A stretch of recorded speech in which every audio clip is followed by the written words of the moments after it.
What's up, guys? Today I'm going to be breaking down something that I would want to call a toxic PUA mindset, um, which sounds crazy. Sounds crazy coming out of my mouth, because in the past I've supported PUA and I've said that PUA meaning pickup artistry. I've supported PUA in the past. I've been a component of PUA in the past, and I've said that PUA complements the red pill. But maybe I'm getting old, maybe I'm maturing, I don't know what it is. But I'm starting to see that what I consider a toxic culture is a hookup culture, and I think it's toxic, particularly from the angle of how it affects women. And don't get me wrong, I'm not saying that as like a male feminist per se. I'm saying that as somebody who is viewing society as a whole from a macro perspective, as a kind of as an overview, and looking at the health of society, the health and mind state and mindset of society, and realizing that a hookup culture could never be positive. If we're talking about society that we live in, which is really made up and based on family, because a good society is one that has strong family unit, loving parents who are raising quality children for the next generation. If we're talking about a society like that, which was what I consider to be a functioning, healthy society, then you could never be a proponent of hookup culture. It just doesn't work. You could never be supportive of promiscuity. You could never do it. And so I would just repent and rescind anything that I've said in the past that was putting PUA in a positive light. And when you're younger and you're bitter, or you're younger and you go through red pill rage, when you're really learning true female nature, and even all the times that it's hard not to, because the truth is so apparent. But you have to wonder, how much is female nature affected by hookup culture, right? Now, female nature is female nature. Women are hypergamous, and I'm going to get into that. I'm going to talk about why this is obviously not me. This is a guy who's a young guy who's in PUA, wrote this, and this is called a date review or a date report, or what they call them, reports. Like a lay report or a date report or a approach report or whatever. Because PUA is kind of a community of guys who come together and share their experiences of trying to mac on girls, trying to be a player and all this stuff, right? Okay. So that's what this is. But I would just say that, like I said, I'm going to get into hypergamy and why and how that plays into PUA, because it's just such a, when you look at the culture of young people as far as dating and relationships are concerned, it's so messed up. It is so messed up from so many different angles, from so many different ways. It's so messed up. At least the older generation, they were about love, they were about romance, and they held those things in high regard. We don't today. We don't do that. We hold hooking up in high regard, men and women, believe it or not now. And I do think that there's something about women that is far more interested in just one man. But the irony is that even though they're interested in one man, they're not with one man. They don't choose one man. They jump from guy to guy to guy. And that's the truth about modern women.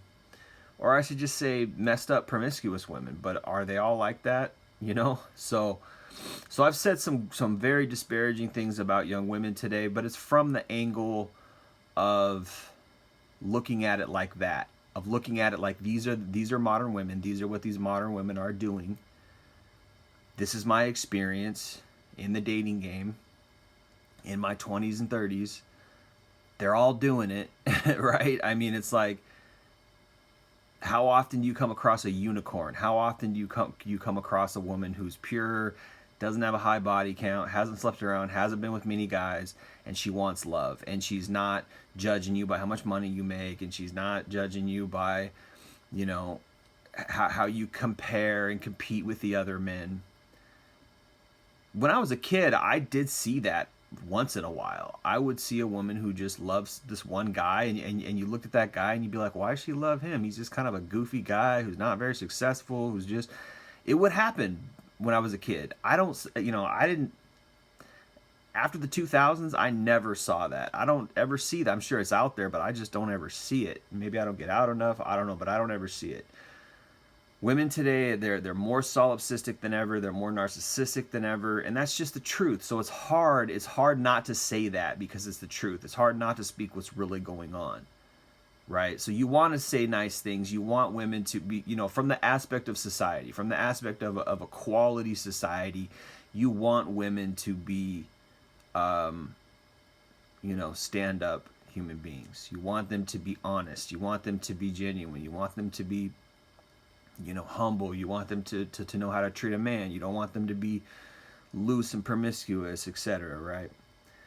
But we're just living it. I mean, it's just the sin. It's the sin within mankind.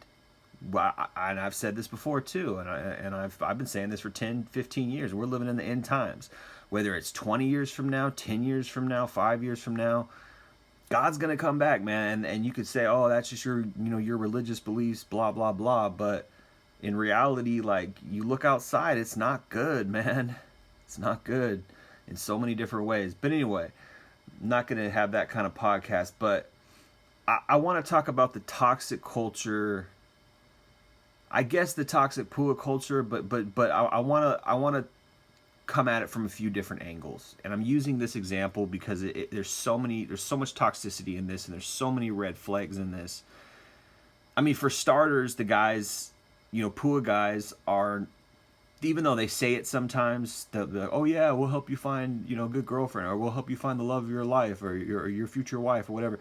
But in reality, PUA is about hooking up. It's about getting women into bed. That's what PUA is about.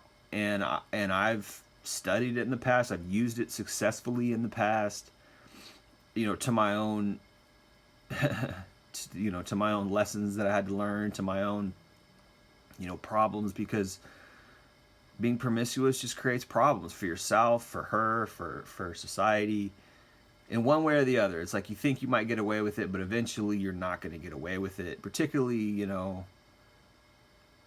I mean, it's like one of those things. It's like you think you're getting away with something. It's like life and the universe has a way of, and I would say God has has a way of evening things out, one way or the other. You think you're getting away with things and you're really not. Eventually, karma, or whatever you want to call it, God, the universe, whatever, is going to come back to you. But anyway, so let's break this down and talk about, like, just how toxic this is. And I know about this because, like I said, I've been studying PUA since like 2000. I don't know, man, 2010, 2009. I mean, when I say study it, I mean I've been familiar with it. Like, I've read it. I'm pretty well versed in a lot of it. I understand it. I understand the basics. I understand a lot of the terminology. I just know what it's all about. It's about seduction. It's about self-improvement, but it's ultimately about seduction. It's ultimately about how to get women into bed. And I used to kind of support it, when I was younger, and now I see the folly in sin. I see the folly in doing things wrong in that way, because let's say you do get away with it. Let's say you get sex, you don't get an STD, you don't get her pregnant, you don't get your heart broken, you don't break her heart, you don't get a rape charge, you don't get a sexual assault charge, whatever, you don't get a false allegation, you don't get this, you don't get that, you don't get any kind of negative social consequences or anything. Say you get away with it, quote unquote. Well, what happened? Like you had some sex with a woman who wasn't your wife. She had sex with you. Now you're just, you think you're a boss, and you think like, oh yeah, I made it, I'm clean, or I made it out clean, and it's all good. And well, what you've done is you've tampered with her emotions to some degree, because PUA is all about, seduction is a that word is close to I just lost my train of thought. Seduction is close to manipulation. The word seduction is close to manipulation in its meaning and its effect. You're seducing, but you're manipulating to some degree. And you could argue and say, well, she wanted to be seduced, and it's true. That is true. Women want to be seduced. They want to be manipulated. They want their emotions to be manipulated because it feels good. Sex feels good. Women want sex just as much as men. The difference is that women are far more choosy. The difference is that women are hypergamous. Women won't jump into bed with any man. They have to feel the need that they're getting the best man, and part of the reason for that is they can get pregnant, and so the burden of choice is on them, and that's why hypergamy is what it is. Inherently, that's why it is what it is. Of course, today, and I've said this before, hypergamy is extra. It's not just normal, natural hypergamy. It's hypergamy on steroids, because we live in such a extravagant, plush era in life, where, I mean, if you think about, and I've talked about this a million times, but if you think about the advances from the Industrial Revolution, it's insane. Absolutely insane. The exponential, skyrocketed frickin' advancements that we have today. I mean, they literally got rockets. You can fly in a rocket. They got bicycles that are jet propelled, that you can ride on water. There's literally rockets that you can put on your arms and fly you. It's just absolutely insane. Humans are flying, with rockets. I mean, just the concept of a personal jet is bonkers. If you think about, we're only living in 2023, right? 150 years ago, if someone told you that you could have a personal jet someday, they think you were crazy. These people were 150 years ago, they were riding around on horses. It's absolutely insane. So of course, what's that going to do to female hypergamy? If they're already looking for the best man, and you're just a dude who has a 1-bedroom apartment, and she could get with a guy who's got a house on a lake, I mean, hypergamy is insane. But anyway, so there's motivation for guys to improve, and that goes into PUA too. But let's just read this, and then we'll talk a little bit about that, and we'll talk a little bit about kind of the toxicity. And please don't get me wrong. I'm not. If I bash this guy or I talk bad about PUA, it's not because I'm against men, because I understand why men are doing it. Men do PUA because they're not getting any. They need to improve. They need to figure out some tricks. Right? And men need sex, and women make it hard for men to get sex, and the reason why is because of hypergamy. Now, if things were normal and good and loving, and we all really look to God as the source of everything, and Satan didn't live in this world, then people would fall in love and get married, and it would be very decent. But the problem is that there's too much temptation. There's too much temptation for a woman's ego. There's too much temptation for a woman's ambition, right? Her ambition, which is related to her hypergamy, which is related to how she views men, and that's unfortunate. And I believe people have a sin nature, so it's twisted. So the temptation is to draw women away, because I don't believe that men are as tempted as women. And the reason why men aren't as tempted as women is because we do not have the same access to fulfill our temptation that women do. All we have is porn. We don't have access to Tinder. We don't have access to hooking up, hookup culture. We don't, unless we're genetically, if we hit the genetic lottery and we're lucky to be born super hot. Most of us aren't. And most of us are not over 6 foot tall.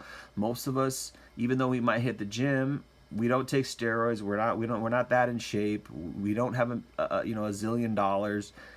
Most guys are average or below average in the checklist that women want. And the checklist that women want is 6 figures, 6-pack abs, over 6 feet tall, over 7 or 8 inches in the, in the bedroom department, right? It's just what it is, man. It's what it is, and it's because they have the burden of choice, or I don't say the burden of choice. They have the access. They get what they want because they have what men want. Anyway, we don't need to go down there. We all know that. But this is why guys get into PUA, to give themselves an edge, to give themselves a psychological edge. Game. Oh, if I learn game, I can maybe manipulate and hack this. I can hack her mainframe. I can manipulate and hack. So I get it. That's why. And it's because guys don't get enough attention. We're viewed as a means to an end. We're viewed as only necessary as long as we're useful. That's it. That's it. And we don't get any attention if not. So guys are like, hey, here's this PUA thing. I'm gonna get into it. But I will say it's toxic. And the reason why it's toxic is because it doesn't teach men to love women.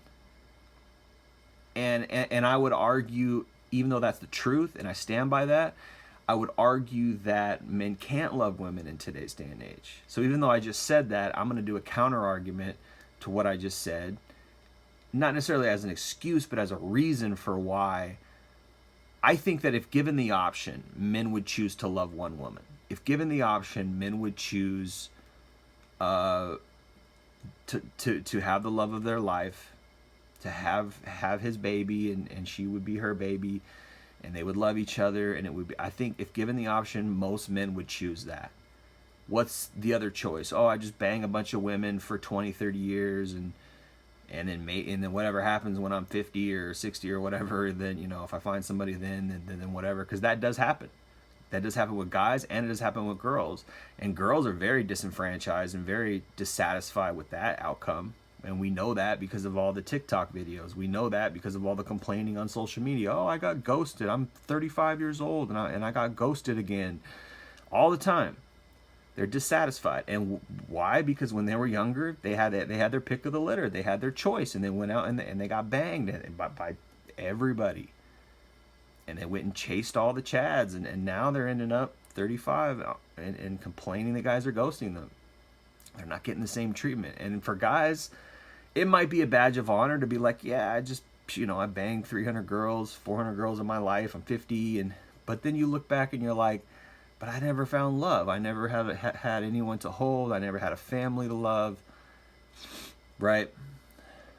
So I think a lot of the reason why guys get into PUA is because they don't have that other option. They don't have the option of love because they can't find the right one. They can't find one that they love, one that they're attracted to. They gotta settle for some overweight woman, or they gotta settle for some subpar looking woman.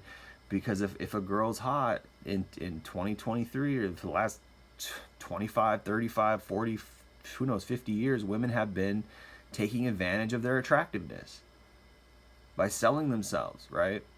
So what does that mean? It means there's a lot of guys who are lonely. So PUA is kind of like, oh shoot, I can hack the system. Well, at least I can get sex, and that's what I thought when I was in my 20s, and I kind of discovered PUA, and I was like, oh shoot, well yeah, this isn't working. I don't make enough money for it. And that was exactly my thought in my 20s was, I don't make enough money for these girls. These girls are going after winners. I haven't graduated college. I don't know what I want to do with my life. I haven't figured it out. Money's not coming in, and I'm horny. And I'm not just horny like, oh, I just want hot sex. And I'm horny like also like I'm lonely. Like I want my woman. I want to love a woman and make love to my wife. Because that's supposed to be a beautiful thing, and I believe it is, and I believe it can be. But that was my mindset In my early 20s, I even had that mindset. You could argue and say, a lot of guys only, and this is always what women say, oh, guys only want sex. Well, probably, first of all, because you don't have anything more to offer. But second of all, because that's the type of guy you're going after. There's a lot of guys who want to love you, but you don't want anything to do with them. You put them in the friend zone anyway, right? We all know that story, right? But that's the truth. That's the truth. So women complaining about guys only want sex. No, it's the guys that you're interested in only want sex. The guys you're not interested in probably want to love you. And the reason why you're not interested in them probably has a lot to do with the fact that they want to love you, which is this twisted something about female nature, right? Anyway, this is why a lot of guys discover PUA. They're like, hey, I don't make enough money. I'm not popular enough. I'm not tall enough. I'm not cool enough. I'm not this. I'm not that. Here's this PUA that's saying, oh, this is the answer. Dress better, learn game, understand her psychology, figure her out. Now you can get what you want, which is sex. But guys want love too. But here's the toxic part. And it's not toxic necessarily in men, as far as men's fault is concerned. The toxic part is, at some point, I did, and I'm sure this guy did, and I'm sure so many other guys who are into PUA do, is they learn, and this is partially also how I became red pilled. Ironically, PUA kind of ushered me into the red pill, because I learned that, oh, women respond to game, women respond to PUA techniques, and these techniques are seedy. These techniques are manipulative. These techniques are, they can be manipulative. They don't have to be manipulative, but they can be, and a lot of them are. But they want that. They want to be manipulated. They want to be seduced in a manipulative way by a certain type of guy, and it has to do with some kind of toxic sex thing, right? But I learned, there's something wrong with the mainframe of a female mind. It's not normal. It's not like, I'm attracted to you. Oh, I really like you. I want to take you on a date and have all these nice things. That's boring to women. So when you figure out that, like, this PUA stuff is kind of manipulative, it's seedy, it's kind of dark in a way, it's kind of toxic in a way, but then you learn that they like that, and you're like, oh, well, what does that say about women? What does that say about their nature? Well, first of all, everything I learned about the blue pill was not true. Everything I learned about the blue pill was a lie, or at least, not the type of girls that I was around, and I'm trying to date anybody. So this whole love and Hollywood and, true love and kind of stuff, none of that is true in reality. In reality, love and sex, it's a lot more transactional. And it's a lot more feral. It's a lot more feral, and it's a lot more, how do I put it? It's a lot more like biological, in the sense that, like, you learn certain female triggers, such as pre-selection, such as value. Are you a valuable guy? Do other women want you? Right? And then you learn that a lot of their nature and selection process is very animalistic. And then you kind of have to get red pilled. I think a lot of guys who are into PUA, whether they know it or not, whether they like it or not, have a red pill mentality, because once you learn female nature, you're just red pilled. If you're tapping into and manipulating and seducing women based on their nature, you are educated in the red pill. Which is why in the past I've said PUA and the red pill go hand in hand, because they're based on real facts about how women think and behave, and how their nature is anchored, right? How their nature is anchored. And when you learn that, you're like, okay, I don't think I want to deal with women. I don't know if love is real. I don't know if it's ever really what I thought it was. It's certainly not what Disney told me it was. certainly not what Hollywood told me it was. It's certainly not what any kind of romance novels. Well, actually, I shouldn't say that, because romance novels are pretty. They're pretty pornified, but you know, it's not this thing. It's not this nice thing. Oh, love. Oh yeah, love. Oh, it's this beautiful thing. Like, oh, he asked me out and I said yes, and now we're dating and we're going steady, and hopefully he's gonna marry me and we're gonna have kids. It's not that, man. You gotta compete for her. You gotta learn how to tap into her sexual triggers. You gotta learn how to tap into her attraction triggers. And a lot of this has to do with the science of female biology, the science of how females choose, think, mate, etc. And when you learn those things, you just get red pilled. You're just like, oh shoot, this is not cool. This isn't like, oh, I gotta do this and this, I gotta check these boxes off, da da da da da. Everything we talk about in the red pill is related to PUA. You have to bypass her mainframe. You have to bypass these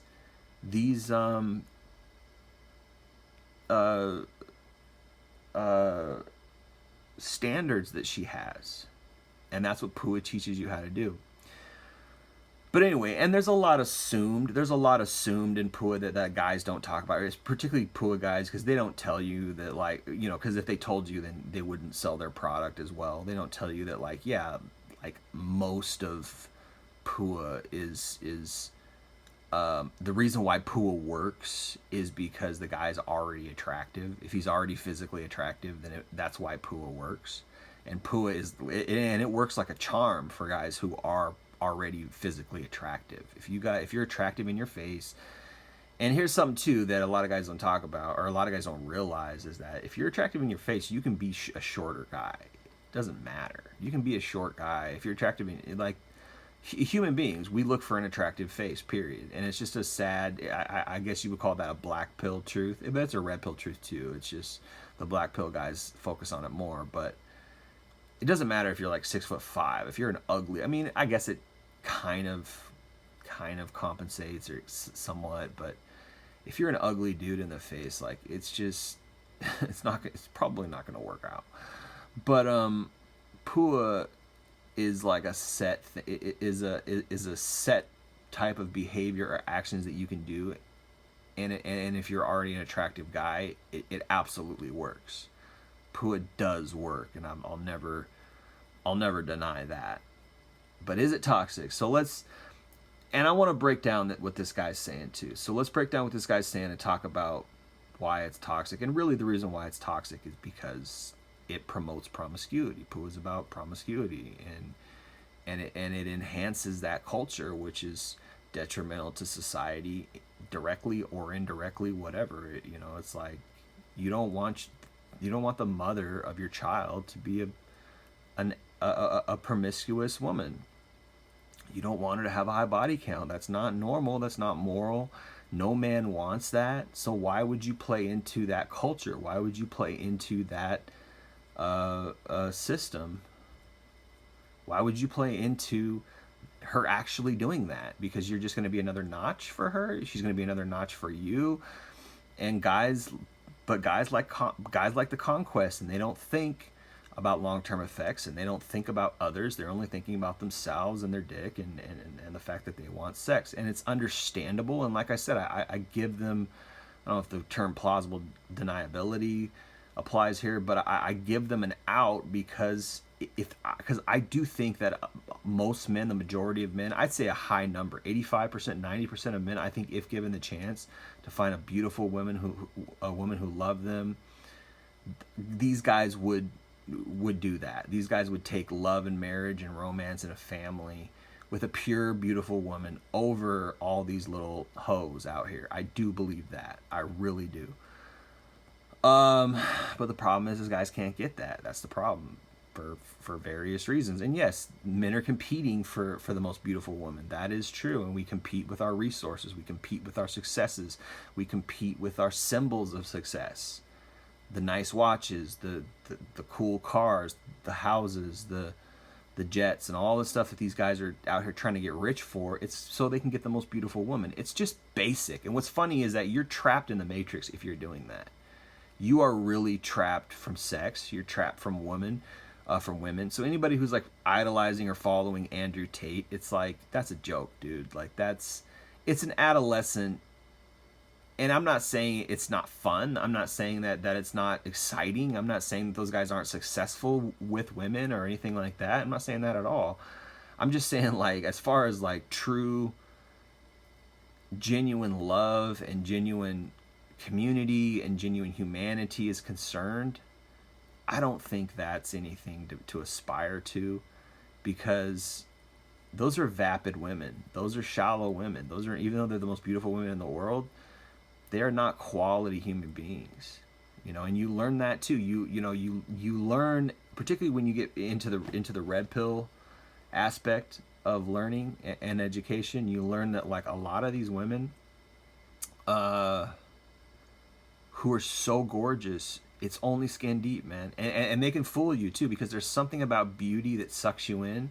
There's something about beauty that makes you forget about the fact that there's other things to a human being than the physical appearance, character, morals, heart, right? These things are so important, and guys forget, and they really think. And like, I remember too, when I was younger, I was like, man, that girl's so beautiful, I would marry her if I had a chance. And like, not knowing anything about this girl, just based on her beauty. And you're like, wow. When you look at that when you're older and you look back and you think how you thought, you're like, wow, no wonder women are taking advantage of men.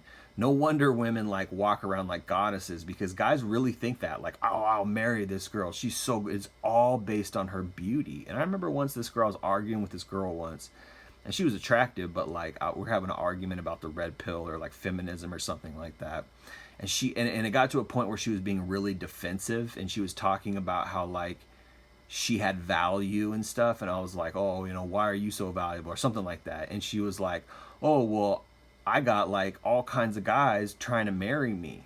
And I was like, wow. And I thought about that, and I was like, that's crazy. She thinks she's valuable because men want to marry her. And like, when I, knowing, like, talking with her and realizing like she was just very kind of a foul human being as far as like how she was behaving and her attitude, her personality, and to think that these guys were like trying to marry her just based on her beauty. And you realize, like, man, guys are shallow too. That's shallow.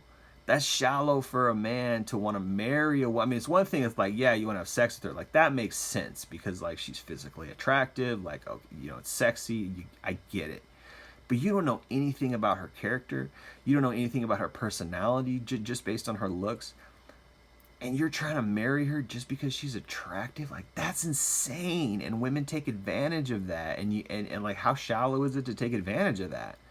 You should be like, oh, well, I don't want to be just appreciated and loved or liked just for my physical frame. But instead they're like, oh, well, how can I manipulate this? How can I get a come up? How can I get money out of this guy, or free food, or like free attention, or what? And it's just like, that's sick too. It's all sick. It's just a hodgepodge. It's a plethora.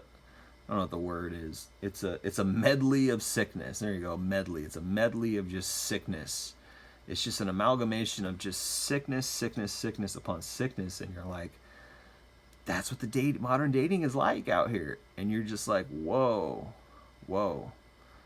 If you look at it from that perspective, it's just like, just narcissism on top of materialism, on top of vapid behavior, on top of really just wretched immorality, on top of just phoniness, fakeness, and on top of like selfishness, on top of like treachery, manipulation. I don't know if you guys ever heard of this website. It's called thedirty.com. If you go on that website, it's called thedirty.com. I'm pretty sure it's still functioning.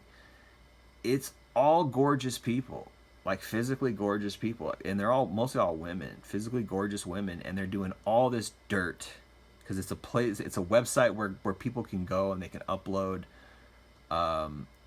bad experiences of people, and they want to trash people, and they put these people's picture and their name and their city up there, and they just trash these people. I'm not even sure how this website is still functioning because the guy should have got sued, but it was kind of popular back in the day a little bit. And it's kind of one of those things where it's like, don't ask, don't tell. Like, it's out there, but it's not like super well known like Facebook or Twitter or something, right? But it's out there. But if you go on that website, it's called thedirty.com, and it's just the dirty details of people's lives and how they did people dirty in their city and how they did this person dirty and what they did here. And it's just these gorgeous women. It's these physically gorgeous, attractive women, and they're just all this dirt. It's like, you don't be fooled, man. Don't be fooled by a pretty face. Don't be fooled by a hot body. Don't be fooled by a sexy woman. She's out here doing dirt. She's out here doing dirt, man.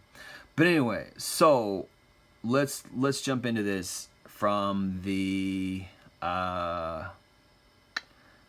perspective of toxicity, and let's talk a little bit about it. And I've talked a lot about it, you know, like the motivations why guys get into PUA, and that's very true. And I really want to preface this by saying that a lot of the reason why guys get into PUA is because they don't have options, because they don't have the access to sex, or they don't have the access to a girlfriend, and they would take it. They would take a girlfriend. I do believe so. I believe that most guys would take love over just sleeping around. The guys who are out banging and sleeping around are the guys who are physically super hot. The guys who are like 10 out of 10 physically. They got the chiseled jaw, you know, the crisp, isn't it Chris Bumstead or something like that? They're like the guys who are jacked on steroids, and these are the guys that women want physically. These are the guys who are out there using women. And then the rich guys too. But the guys who get into PUA, like if you're just a hot guy, if you're an alpha dude who's naturally got game, you know, they call them naturals or whatever, you don't need PUA because you just don't have to try. You just walk up and talk to a girl and it works. Like, that's what's funny.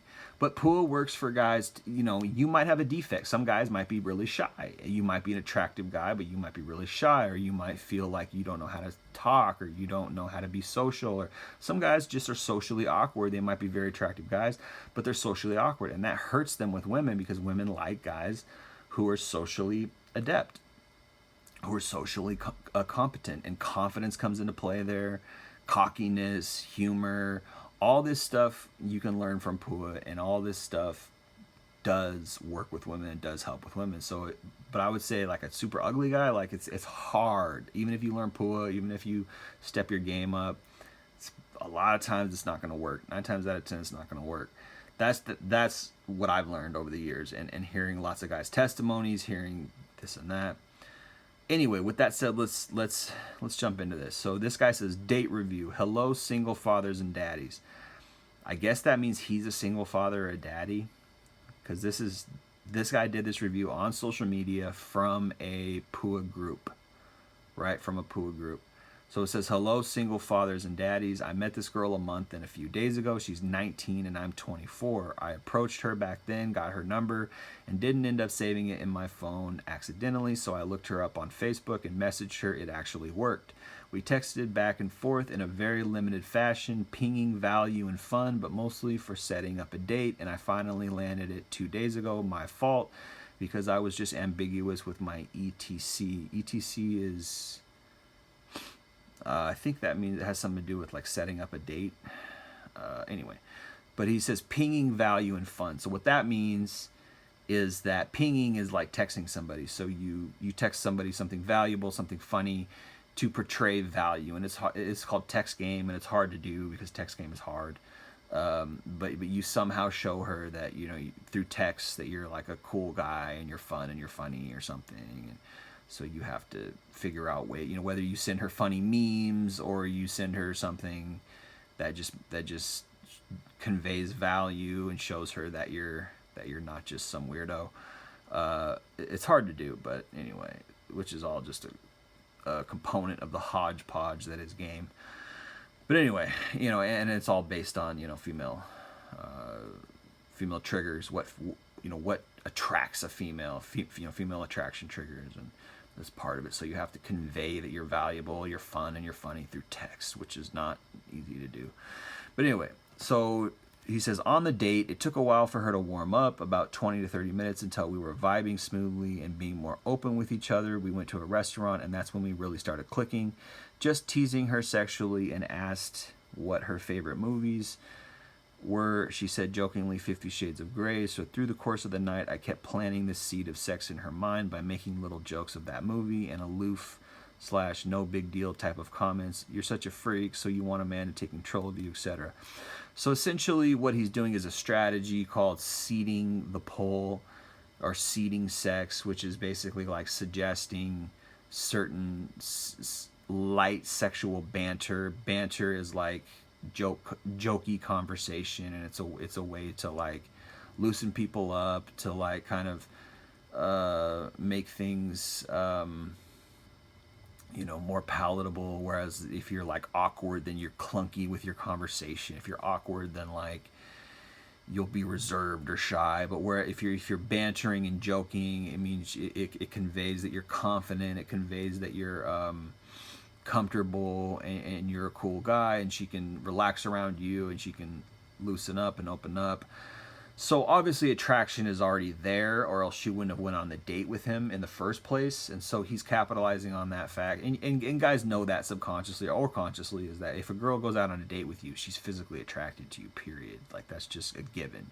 So what he's doing is he's capitalizing on that by taking the conversation to a sexual level right away, which is, it's good game. That's good PUA, as far as if you want the outcome of sex, then you seed that. You plant seeds of sexuality by jokingly joke about sex. And so he teased her sexually, which means like, he's trying to open her up and talk to her about her sexual side, and that's what you're supposed to do. That's good game. So he's done a good job so far, right? So he says, after the date, I asked her if she wanted to chill at a local park, and she said sure. So we drove to a dark back parking area, which is, it's called isolation, which basically means, you start out by getting her comfortable in a public place, a restaurant or a dance hall or whatever, and then you isolate to get it more personal and more intimate, to where physicality can happen. And you can also initiate physicality on the date, by doing something called kino, which is basically, touching her or hugging her in some way, or some light touching, which gets her comfortable to you, comfortable in a public setting, which is better than if you're trying to touch her in a, directly, automatically in a isolated setting, because she might not be comfortable with that yet. But if you touch her a little bit, hand on her shoulder or hand on her arm, or like put your arm around her, kind of hug her, whatever, in a public place, then it warms her up. So this is all textbook game. This is all, you learn. I think there's a book called The Mystery Method where it talks about this. So this is all textbook game. This is all, by the book, standard way of gaming. So he isolates her back to a dark parking area, and then he started asking her questions. What is the better way to have? Or no. He's asking the group questions. What is the better way to have pulled her to the park instead of asking her directly? I feel like I could have done something else, like made an excuse to give her a reason to go. Doesn't matter, man. You got her to the park, whatever. Once you're isolated with a woman, it doesn't matter how it happens, as long as you're isolated. And then it's like, then you just, you escalate physically, and that's just what it is. So that's how sex happens. But all right, so he got her to the park. When we got to the park, you could feel the tension, so I put my arm around her. We were sitting in the front seat, so it was a little awkward, and I told her to just enjoy this moment right here. That's a little creepy. Like, if there's tension, you need to break the tension verbally, not physically. If there's tension, you shouldn't try to go physical, because that could blow up in your face. Because it's like, if there's tension, you don't want to touch somebody, because that can be like considered basically unwanted contact if she's feeling tension. So you want to ease her tension verbally before, and you want to make sure she's cool, calm, and comfortable when she's isolated before you go physical. So that was a bad move right there on his part. That's not good game. That could land him in trouble. And he told her to just enjoy this moment right here. I mean, that's creepy. That's a little creepy. You put your arm around her and she's already feeling tension. He told her, just enjoy this moment. She doesn't feel comfortable. That's the problem. You got to make her feel comfortable verbally, and the vibe has to be comfortable before you can go physical. And that can take hours. That can take a long time to make a girl. And that's right there in the Mystery Method. But anyway, I then asked her if I could kiss her, and she said she doesn't kiss on the first date. Yeah, that's not smooth, man. You don't ask. You got to make sure she's already warmed up. She's already primed, and obviously if she's feeling tension, she's not. So you went physical, and then you try to go for the kiss. It's bad game. I replied, no worries, that's perfectly okay, although that is obviously bullshit and I just didn't escalate properly. Exactly. Well, yeah, you didn't escalate properly by, yeah, not comfort. You can't escalate if she's not ready, if she's not comfortable. There has to be comfort before you can escalate. Question number 2, how could have I escalated better? Like I said, you have to make her comfortable before that happens. I asked if she wanted to come to the back seat and hang with me there, and we didn't have anything to do, and the second she wanted to go home, that wasn't a problem. I mean, that's still creepy. That's still wrong. She said sure. She came in my back seat with me, so she probably did that reluctantly and didn't want to because she's feeling tension. You didn't make her comfortable. She felt weird at that point, even though you did. You were successfully seeding sexuality earlier in the date, which probably is what got you to that point. It's awkward because you are awkward in that moment. It doesn't matter how good you seed a moment. If you are awkward it doesn't matter how good you seed something for later on. If at any point, at any moment you are awkward, she's going to pick up on that and it's going to be a turn off. So you could do, and that's the thing about game or a date. You could have a great date. It could be amazing. Everything, the chemistry, you could even be making out on the date. But if at any point you clam up or you get nervous or you start stammering or something, she's going to pick up on that and she's going to be instantly turned off. That's what it is. That's female nature. I asked her if I could take, let me see. She came to my backseat with me, and at first we were just sitting in the chairs straight up, and I said, come here, babe. I asked her if I could take my first off. She said, yeah, my first off, and she ended up laying down on my lap with my arm around her. I don't know, that's a typo, and I don't even know what he's trying to say. It's clunky. This game is clunky, and even though she was laying in his lap, so she's physically attracted to him, but he's not making her feel comfort, so she feels awkward. And it's because he doesn't have good experience, or he doesn't have good game.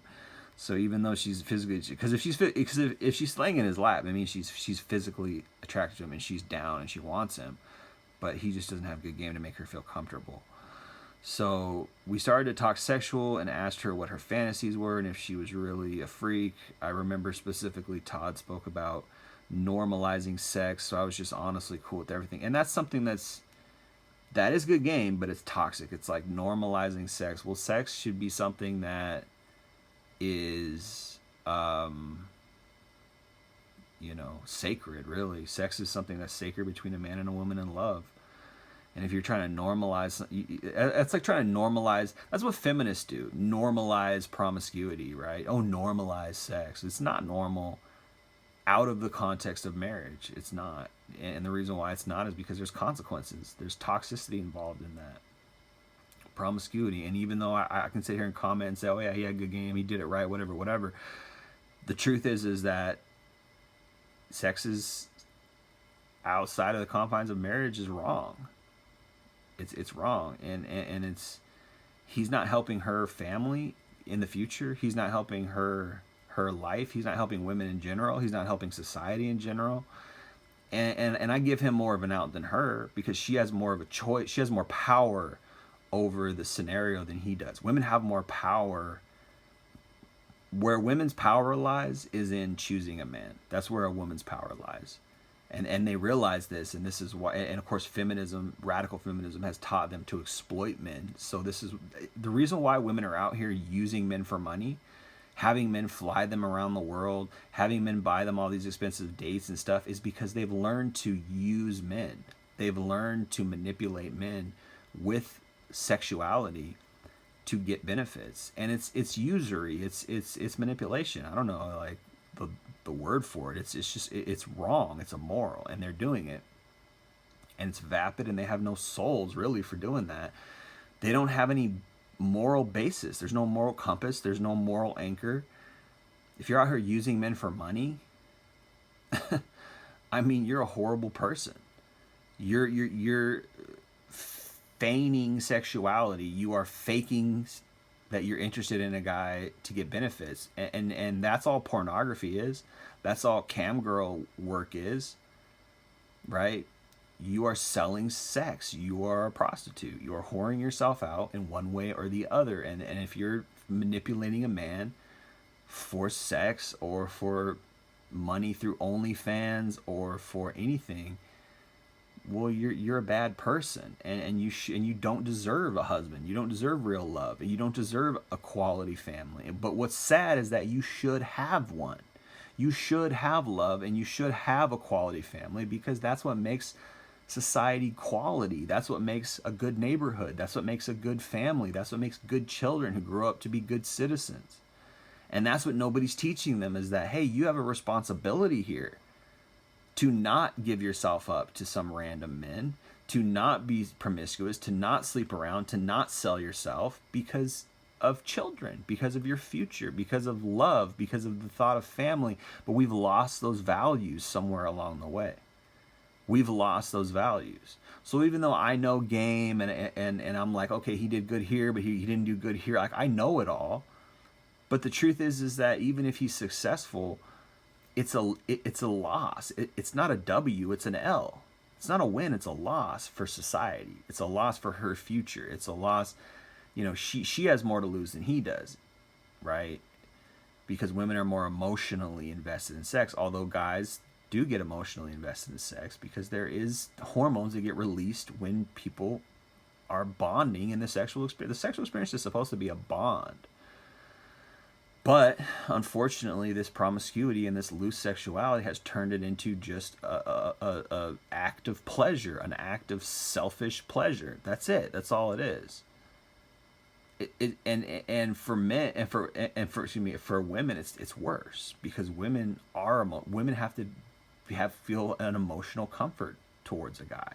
So these guys are manipulating these women, but the women are manipulating the men too. And the reason why the women are even in this position, the reason why this is why I say it's a medley of messed up, because the reason why both of these people are even in this position is because they're both manipulating each other. Women are manipulating men, and men are manipulating women to get what they want. Women want the attention, they do want sex, and they do get sex all the time, whenever they want it, basically. But they also want the attention. They want the ego boost. They want to have their cake and eat it too, and they don't want marriage anymore. These young women, they want adventures. They want fun sex. They want the pill did that, right? The lack of social stigma did that. The hippie era, the free love movement, the 1960s civil rights crap. As far as the racial concerns, the civil rights was very righteous. But when it comes to the feminist part, it was unrighteous, because it took away the social stigma for not marrying. There used to be a social stigma. If you didn't marry when you were young, it was like, what are you doing? Now it's like empowering to go out and sow your wild oats. But that's a lie from Satan. The truth is that it's not. It's the opposite of empowering. It's demeaning, and it's really a disservice to yourself. It's a disservice to your future self.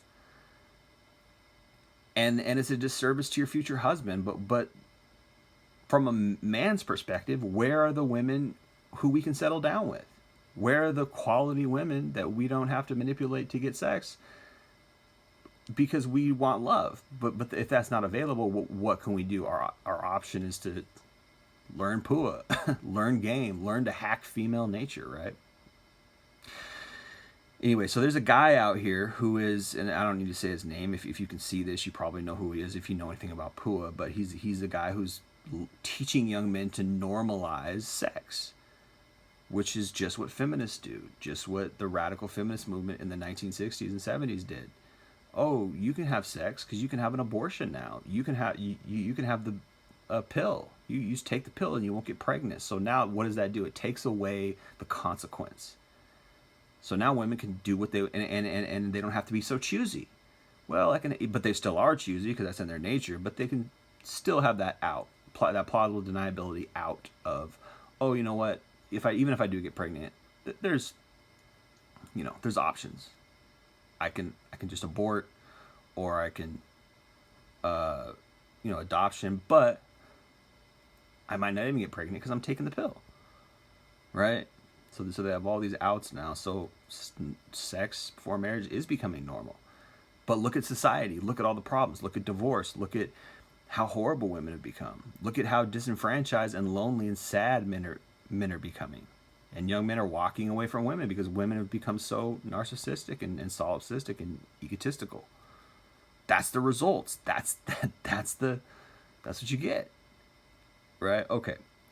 So he says, so I was just honestly cool with everything. I mean, not really. We all know what you were pushing for. She knew what you were pushing for. You're just clunky. You didn't really do it right. You weren't smooth, and women wants a smooth guy. So you didn't really do it right. Anyway, she threw a shit test at me saying she got fucked last week, and I could see by her face she wanted to get a reaction out of me. I just laughed and said, that's hot. All right, whatever.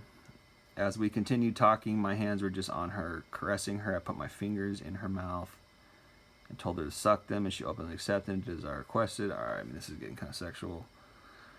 I started choking her and squeezing her face while she was laying down on me, saying things, calling her a nasty slut, and blah, blah, blah. She kissed me, and then finally went in for the kiss. She kissed me back. I mean, that's better. Like, it has to be organic. You don't ask for a kiss. It should be organic, and that's why she didn't do it at first, because you don't ask. But I mean, this is just nasty. I mean, I wouldn't say nasty is the right word. This is toxic, because it's like, he doesn't even know this girl. It's the first date, and he's already talking to her, calling her a nasty S and a dumb B, and it's like, that's someone's daughter, man. That could be someone's future wife. That's disgusting, man. You know? I mean, it's disgusting in the sense that, like, if you look at it from a wholesome viewpoint or a moral viewpoint or like a quality society viewpoint, it's like, someday this woman's going to want to get married, and the guy who's going to marry her doesn't know about that, you know? And this is the point. Like, this is the red pill point. It's like, the women that we could love and marry, they're out here having random guys do this crap, you know? It's just, it's such a disappointment. And that's part of the lie. Women are told this lie that, oh, all men are dogs, all we want is sex. But the opposite is true. We want a woman who's pure. We don't want a woman who's used like this, who's been talked to like this.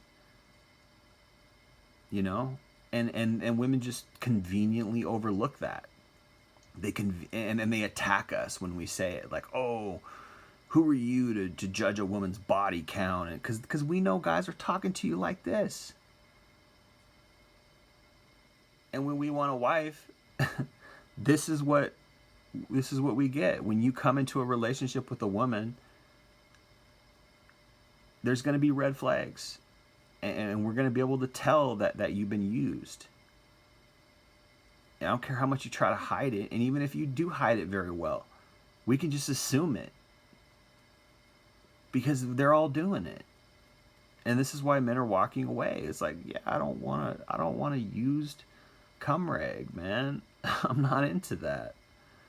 This is how guys are out here talking to these women on dates. On the first date, he stuck his fingers in her mouth and called her all this nasty stuff. And his game wasn't even good, and it worked. I mean, it was okay at first, but he had problems. It was clunky, and it still worked. Anyway. So he says, question 3. We kissed several times, and my hands were literally under her bra and in her mouth, but we never really hooked up. How could I have went from kissing hookups?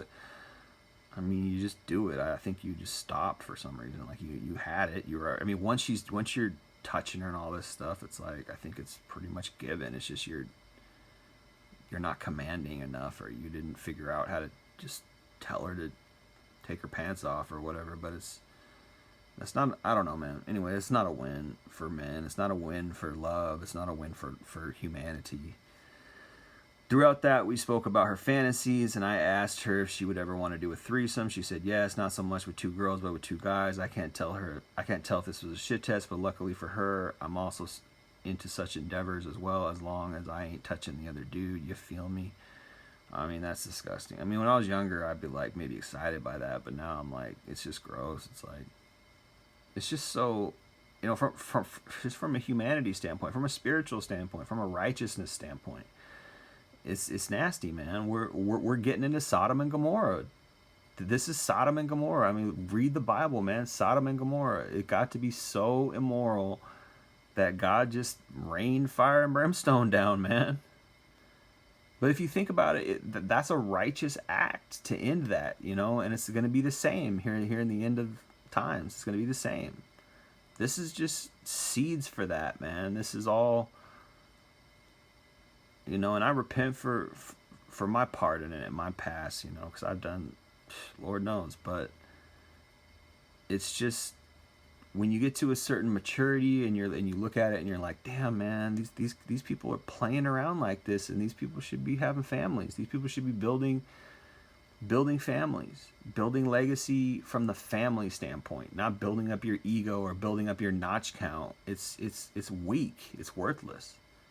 Yeah, it's pleasurable for for a night or something, or yeah, you get a cool girl you can hook up with sometimes, and that's fun. But eventually it ends. Eventually it's over. It's fleeting. Sin is temporary. The enjoyment of sin is temporary, man. But if you have real love and you have a family, that just gives back in so many different ways, man.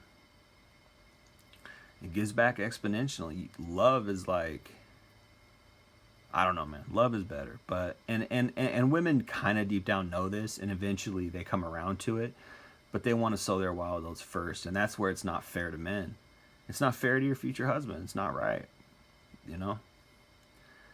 And if you're the guy taking advantage of her, if you're the guy getting her to sow her wild oats, then you're kind of at fault too, because you're hurting her future family, you know? And you could say, oh, if she wouldn't, she wasn't doing it with me, she'd be doing it with someone else. And that's probably true.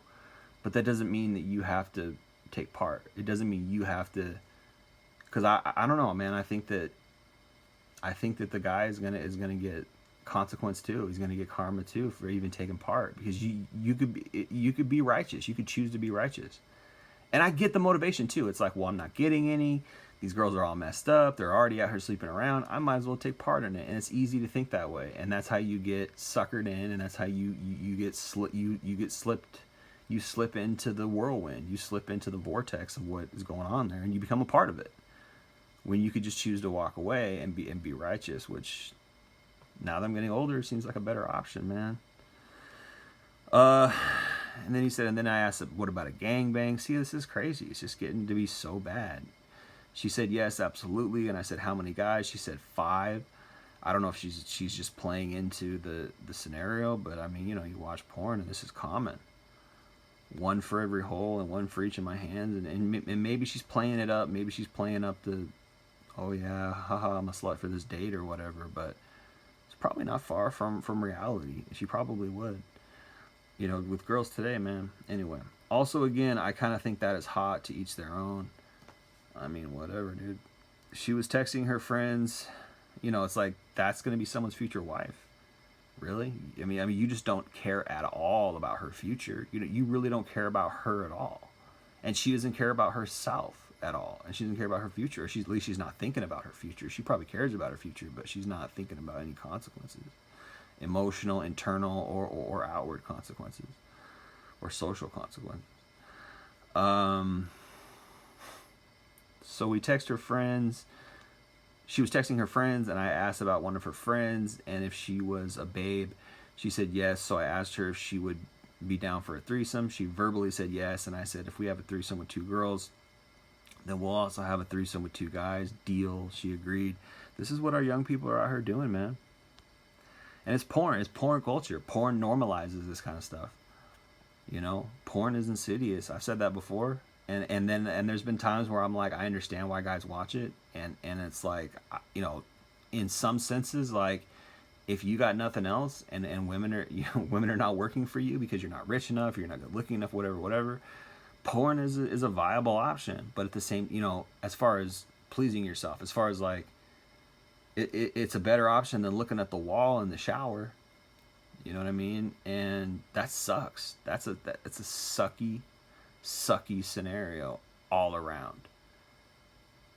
But at the same time, porn is also insidious. It's also ruining our society. It's also damaging, young men. It's damaging young women who are partaking of it and who are watching it too. And because look how easy they're talking about this kind of stuff. Oh yeah, let's have a threesome, let's have a gangbang, and like it's normal because people are watching porn. You go on a porn, site, X video, Pornhub or whatever.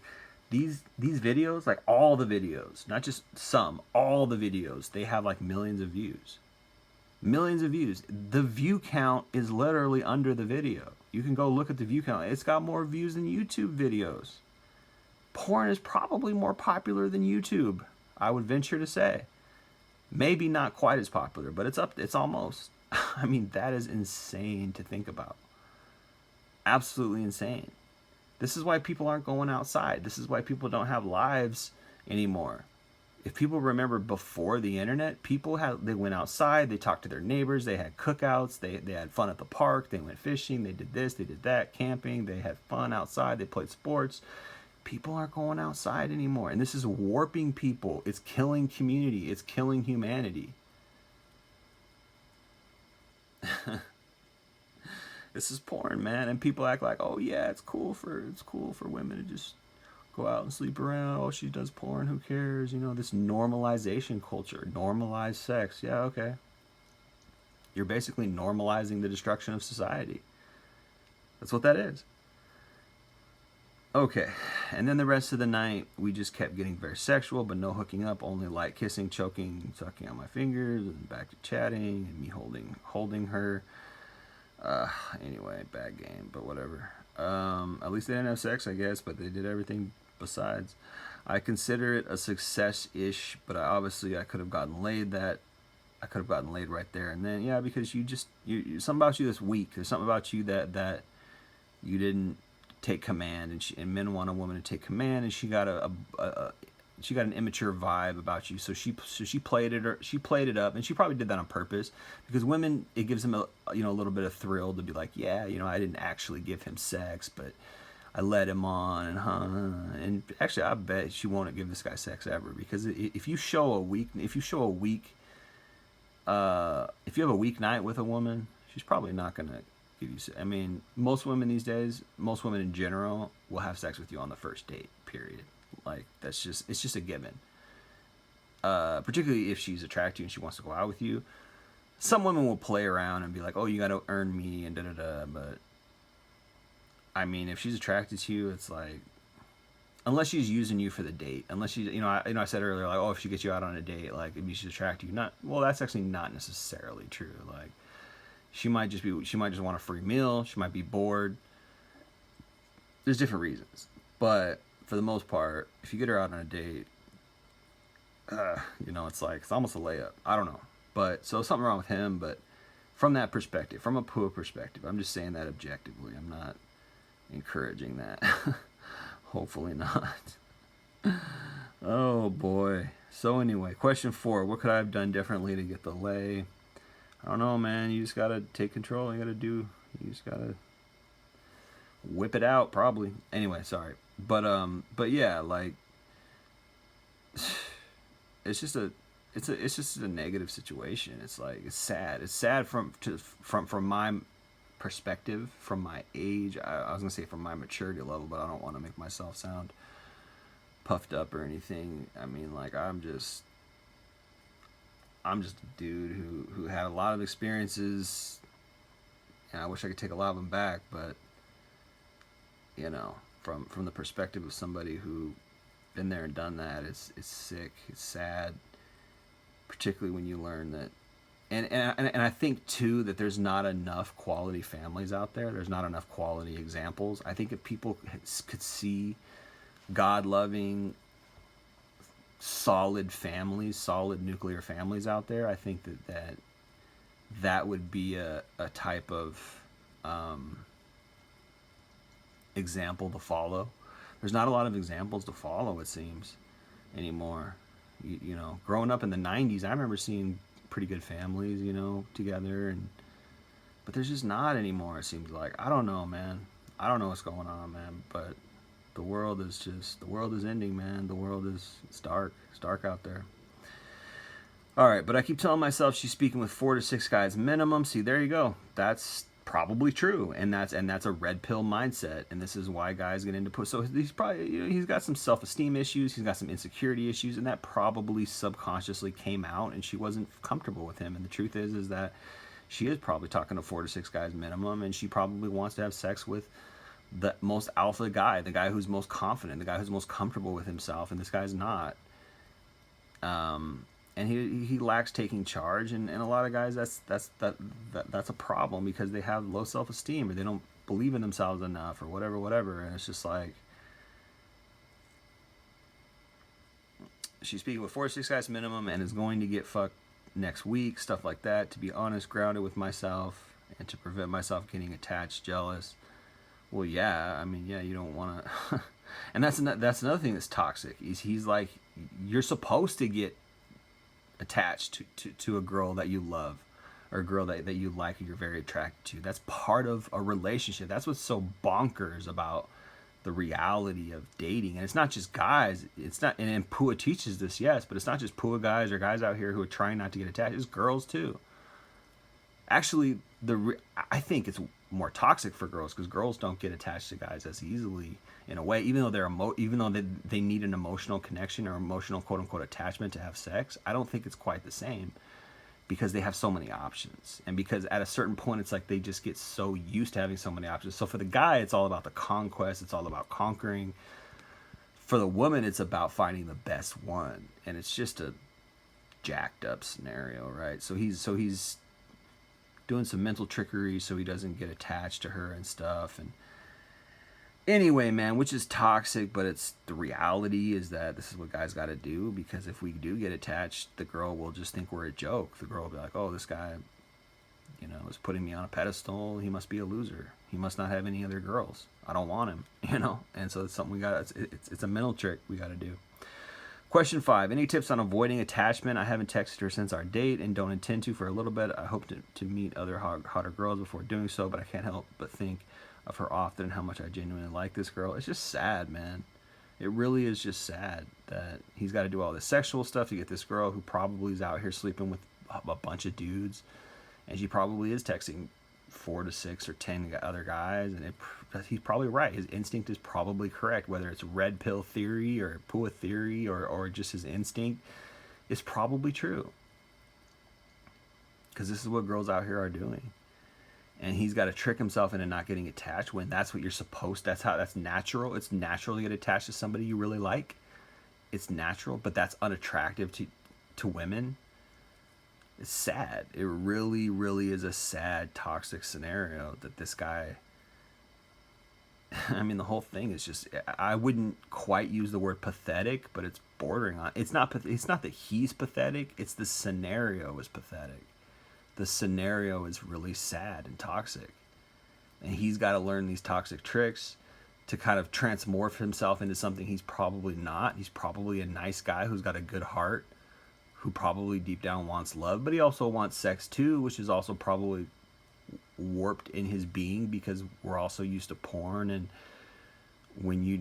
which is why I always say guys and girls should fall in love by age 20 and get married by 20, 21. Even though people say that's young, and oh, you change so much from age 20 to age 30. Yeah, you do. That's very true. You change a lot. But the point is that people get warped, and people get warped by so much sexuality, and it's like, it's a safeguard. It's a safeguard to get married young, because you're safeguarding from all the damage out there, So she's 19 and he's 24, and he's already sensing that she's having a lot of sex, messing around with a lot of guys. I'll bet that girl ends up being a lesbian too at some point. I'll bet you. This is how a lot of girls end up being lesbians. Is like they start out being very sexual, very young, and then they have these bad experiences with jerky guys or something, and then they get hurt or whatever, and then I'm just gonna go with women. And it's like, really, when I look at a lot of these kind of lesbian type of women, I view it as like a kind of a aversion to men, or like a fear of men, or like they're immature around men. They don't really know how to be around a man. I don't know, man. I'm not gonna get into that. I'm not gonna try to get into the psychology of that, but it can happen. But anyway, like you're promiscuous at 19, man. Ugh. And this guy's 24, and like he probably got warped because a lot of guys get in. Yeah, 24 is about the right age to get into PUA, because you realize you get out of your blue pill stage. You're blue pilled until you're about 21, 22, and you realize, oh, life isn't a fairy tale. Life isn't a Disney movie. Life isn't Hollywood. Or at least love isn't. Romance isn't like that. So now I need some tricks. Well, all right. Women don't want to marry me. Women don't want to date me because I'm not rich enough or not this and not that. So now I need some tricks. Let me go study PUA, and it works. And then here's this guy who's studying PUA, use PUA tricks that work, and he genuinely likes this girl, and it's not working. Or excuse me, it's he genuinely likes this girl, and he's trying not to be invested physically. He's trying not or psychologically and emotionally with this girl. It's just sad, man. It's a messed up. I don't know, man. Just a messed up scenario here. I think I already said it all. Be moral, try to find a quality woman, but how can you? Very sad scenario, man. Very sad scenario. All right, I think I'm gonna end it there. It's been Jay Lee, Northwest Podcast. Peace.